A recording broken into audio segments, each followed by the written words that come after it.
Sino kinabang? Kayo, ang anak ninyo, ang bayan natin, ang nakinabang. Sino nalagay sa alanganin? Ako, pamilya ko, yung buhay nila, gagantay ang mga yawa na yun.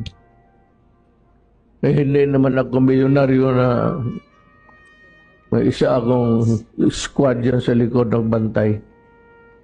Ako pa ang napoproblema ngayon. Ako ang nakinabang, kayo, mga Pilipino. Mamatay man ako bukas o ngayong gabi, hindi na ako babangon. Tandaan ninyo kayo mga Pilipino. Minahal ko kayo at pinagsisilbihan ko kayo ng gusto noong unang panahon. Salamat.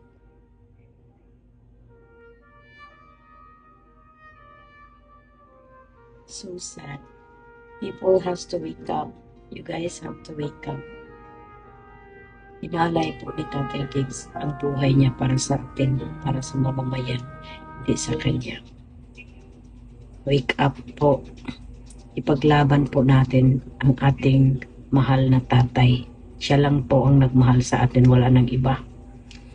Okay?